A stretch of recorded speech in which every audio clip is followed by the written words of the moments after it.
السلام عليكم ورحمة الله وبركاته. استكمالا للمواضيع الشائكة والمقلقة، في الفيديو ده إن شاء الله هنكمل كلامنا على Git وGitHub. في الفيديو ده هنتكلم على الريبيز ده حاجة من الحاجات اللي بتعمل شوية قلق للناس أو بتبقى في الأول مش مفهومة أو بتلخبط. إحنا غطينا بعض المواضيع. أنا بافترض إن في الفيديو ده إن المواضيع اللي فاتت حضرتك أو حضرتِك على علم بيها يعني، وفي الفيديو ده إن شاء الله هنبدأ إن إحنا نكمل على اللي إحنا بدأناه، وهنتكلم على الريبيز برضه بطريقة بسيطة جدًا من غير ما نعقّد الأمور إن شاء الله يعني. خلّينا نفترض في الأول إن إحنا عندنا مسار أو تاريخ من التعديلات الأساسية، أو عندنا مسار رئيسي في التاريخ بتاع التعديلات بتاعتنا. المسار الرئيسي ده حصل فيه 3 لقطات، اللقطة الأولى هي A، اللقطة التانية هي B، اللقطة التالتة هي C. تمام؟ برضه للتبسيط أنا هافترض إن الفريق هو فريق من واحد بس. تمام؟ فنفترض نسمي الواحد دوّة نسميه مثلًا عبد الله. تمام؟ فعبد الله عمل A، بعد كده عمل B، بعد كده عمل C. حلو، دي اللقطات ال3 اللي هو عملها. طبعًا اللقطات ديّة بالترتيب، يعني مثلًا فلنفترض إن A دي عملها يوم الأحد، B عملها يوم الإتنين، C عملها يوم التلات. ففي تاريخ زمني ما بين ال3، أو في زمن مضى ما بين ما بين ال3 لقطات اللي هو أخدهم. زي ما اتفقنا إن إحنا عندنا المسار الرئيسي ده ما بنحبش نغيّر فيه كتير، ما بنحبش إن إحنا نبوّظ المسار الرئيسي بتاعنا. ليه ما بنحبش نبوّظ المسار الرئيسي بتاعنا؟ عشان دوّة يبقى أكنه كده ده التاريخ، ده الحاجة اللي إحنا مش عايزين نسيب فيها حاجة بايظة، نسيب فيها يعني وقت ما يحصل أي حاجة عايزين نشوف آخر لقطة إحنا وصلنا لها فين بالضبط.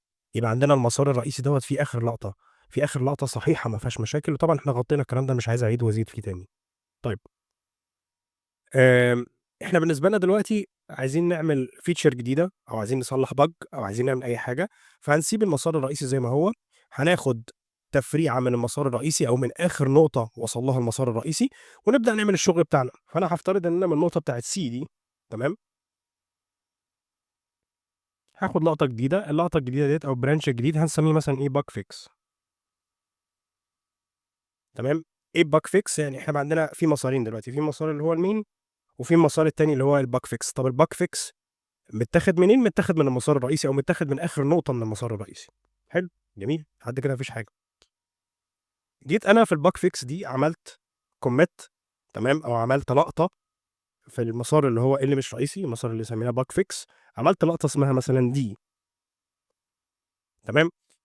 اللقطة اللي اسمها D دي في الحقيقة هي لقطة اتاخدت في التفريعة اللي مش أساسية، أو التفريعة اللي اسمها bug fix أو الfeature branch أو أيًا كان بقى، يعني على حسب التفريعة اللي إحنا واخدينها دي هنعمل بيها إيه. دي مش قصتنا دلوقتي، هنتكلم في الموضوع ده بعدين. بس إحنا عندنا تفريعتين. التفريعة الأساسية اللي هي الmain branch، ده اللي فيه الحقيقة المطلقة بتاعتنا، ده الأساس اللي إحنا مش عايزين نبوظه. وعندنا في تفريعة أخدناها هنبدأ نحل فيها المشكلة بتاعتنا. وبعد ما نحل المشكلة نرجع إيه، بعد ما نتأكد إن هي اتحلت والدنيا تمام، نقوم إيه، نحدف على التفريعة الرئيسية أو نحدف على التاريخ الرئيسي بتاعنا. فأنا افترضت إن عبد الله ده عمل bug fix على دي، بعد كده عمل commit اسمها دي في البرانش أو التفريعة اللي اسمها bug fix، بعد كده عمل commit اسمها E. خلونا للتبسيط دلوقتي أنا هاقف عند النقطة بتاعة C. طبعًا إحنا فاكرين إن في قبلها كان في A وقبلها كان في B، من غير ما أكتبهم تاني بس عشان أسيف مساحة في الscreen. بعد كده هناخد هنا كده هو عمل D وبعدين عمل E. تمام. فهنا ده كده bug fix branch، وهنا دوّة الmain branch. الmain branch ده اللي بنطلّع منه الbuild بتاعتنا، أو بنطلّع منه الproduct للcustomer في الآخر. يعني ده اللي فيه الحقيقة المطلقة، أو آخر ما توصلنا إليه، أو آخر ما اتفقنا عليه يعني. تمام. طيب، خلّص دي وخلّص E. جه عبد الله والله اتزنق في الوقت في المشروع بتاعه، واحتاج إن هو يبقى في حد كمان يشتغل معاه. بس الحد ده هيشتغل على حاجة تانية. الحد ده فلنفترض إن إحنا مثلًا نسميه إيه مثلًا، نسميه محمد مثلًا. تمام. فمحمد هييجي على المشروع، هيبدأ شغل على المشروع من التفريعة الرئيسية. التفريعة الرئيسية اللي هي إيه؟ اللي هي فيها A وB وC. ده معناه إيه؟ ده معناه إن محمد مش شايف الD ولا شايف الE اللي شغال عليهم عبد الله. تمام. لأن دول في مسار مختلف. فهيبدأ محمد يعمل الشغل بتاعه في تفريعة جديدة خاصة بيه. فلنفترض إن هي مثلًا تفريعة تانية نسميها feature A، اللي هي ميزة A أو خاصية A جديدة هيضيفها على المشروع. وهيبدأ هو يعمل حاجة اسمها X، وبعد كده يعمل حاجة اسمها Y. دي اللقطات اللي هو خدها. بس اللقطات ديّة مبنية على إيه؟ اللقطات ديّة مبنية على التاريخ الرئيسي. خدنا منه تفريعة من عند الC، ومن عند التفريعة ديّة حَط على الC حَط X، وبعد كده حط Y وبدأ يشتغل، تمام؟ لحد كده الدنيا تمام؟ الدنيا تمام إن شاء الله ما فيهاش أي مشاكل، حلو. صادفت إن محمد خلّص شغله قبل عبد الله، تمام؟ فبعد ما بيخلّص شغله هيحدف الشغل بتاعه على الmain branch، يعني هو خلاص اتأكد من شغله وشغله تمام، وشغله اتّستت والدنيا اتّستت يعني تم اختباره وكل حاجة تمام، دنيتنا تمام ما عندناش أي مشاكل، هيبدأ يعمل إيه؟ هيبدأ إن هو يرمي الشغل بتاعه على المسار الرئيسي، تمام؟ فأنا هافترض إن هو هيرمي الشغل بتاعه على المسار الرئيسي بكومات واحدة اسمها x dash، حلو؟ هيعمل كده ويحط هنا x dash، تمام؟ فأنا السهم اللي أنا عملته ده أكنه هو إيه، أخد الx والy عصرهم في بعض وخلّاهم في حاجة اسمها x dash.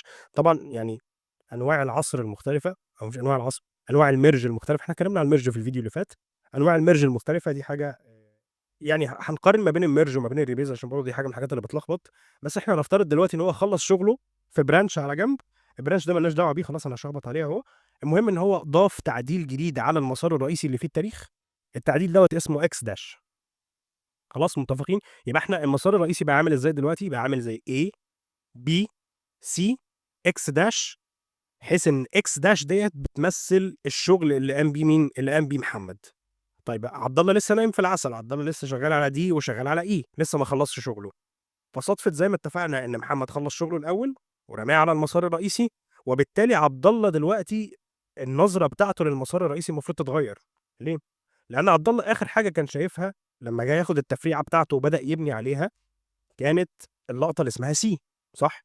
بعد كده هو عمل D وعمل E بس في تفريعة مختلفة مش في التفريعة الرئيسية، طب التفريعة الرئيسية بقت سابقاه بلقطة جديدة، اللقطة الجديدة دي اسمها X dash، حلو؟ طيب دلوقتي عبد الله عايز لمّا ييجي يحط الشغل بتاعه يconsider الX dash ديّة، عايز يبقى عنده آخر لقطة أو عايز يبقى عنده آخر تاريخ من التعديلات أو آخر لقطة موجودة في التاريخ الرئيسي من التعديلات، اللي هو الmain branch إحنا بنسميه الmain branch. فعبد الله يعمل إيه؟ عبد الله دلوقتي شايف عنده C، بنى في الbranch الجديد بنى على الC اللي هو خد منها التفريعة دي، بنى عليها D وبنى عليها E، ده اللي عبد الله شايفه، تمام؟ بس بقى في بعد الC بقى في X dash، فإحنا هنعمل إيه؟ ما أنا حاسس إن أنا عِدت الموضوع ده 60 مرة، بس يعني إن شاء الله يثبت يعني. يعمل إيه؟ يعمل حاجة اسمها rebase. يعني إيه rebase؟ rebase يعني أكننا عندنا حاجة أو عندنا سلسلة، السلسلة ديّة مثلًا فلنفترض إن هي فيها الcommits أو اللقطات بتاعتنا، وإحنا أخدنا تفريعة وبقى في لقطات زيادة، فأنا عايز التفريعة ديّة ليها base، ليها أساس، صح؟ base يعني أساس أو يعني base، تمام، base اللي هو الحاجة الأساسية اللي إحنا أخدنا منها التفريعة يعني للتبسيط. فالbase بتاعنا دوّة عايزين نعمله rebase. يعني إيه rebase؟ يعني أنا عايز أغيّر الbase بتاعي، عايز أغيّر الbase بتاع التفريعة اللي أنا كنت واخدها، فأنا الbase بتاعي في الcase اللي أنا كنت فيها دي كان C، صح؟ الbranch اللي اسمه bug fix ده الbase بتاعه أو الأساس بتاعه كان C، أنا عايز أعمله rebase. يعني إيه rebase؟ يعني هاقطعه، هنقطع الحتة دي كده، خلّيني أعملها بالأحمر أكننا بنقطعها، فين الأحمر؟ خلّينا بالأزرق معلش، هنقطع بالأزرق كده، فأنا هاعمل rebase، فده أكني هانقل التفريعة بتاعتي أو هانقل النقطة اللي خدت منها التفريعة بتاعتي، هامشي كده نقط، نقط، نقط، نقط، نقط، واخلّيها تبتدي من إيه، تبتدي من الX dash، حلو، يبقى rebase بيعمل إيه، بيشيل الأساس القديم اللي إحنا طلعنا منه، ويحط الأساس الجديد اللي هو بيبقى أساس أحدث، ليه؟ لأن المسار الرئيسي دلوقتي سابقني، فأنا عايز أبقى إيه، مش عايزه يبقى سابقني، عايز أبقى أنا يبقى عندي آخر لقطة أو عايز يبقى عندي آخر نسخة من التعديلات، وبالتالي أنا كنت واخد التفريعة من C، كل اللي عملت replace، شِلت الأساس أو شِلت الفرع دوّة أو شِلت النقطة اللي باربط بيها الفرع دوّة في الC، وشِلت الرابطة دي وخلّيت الرابطة ديّة عند الX dash اللي هي أحدث حاجة، وبالتالي دلوقتي المفروض إن المنظر يبقى عامل إزاي عند عبد الله، هيبقى عنده الX dash واخد منها تفريعة، طلّع منها C، طلّع منها D، وطبعًا قبل الX dash دي كان في إيه، كان في C وكان في B، طبعًا هنا اتلخبطت، هو عمل D وعمل E مش عمل C وعمل D، ثواني. خلّينا نشيل البتاع ده بيتشال منين، بيتشال منين، أهو، شيل الC وشيل الD، حطها صح، هو عمل D وعمل E، يبقى دلوقتي عبد الله بقى شايف إيه، بقى شايف A، B، C، تمام، X dash اللي هو الbase الجديد بتاعنا بعد ما عملنا rebase، بعد كده D، بعد كده E. تمام؟ طيب ممكن ييجي على بالي سؤال أو ييجي على بال اللي بيتفرّج سؤال دلوقتي، أنا ليه عملت كده؟ إيه اللي يخلّيني أخُش في القصة دي أصلًا؟ يعني طب ما أنا أكمّل شغل عادي وبعد كده لمّا آجي أعمل merge أعمل merge ما فيش مشكلة.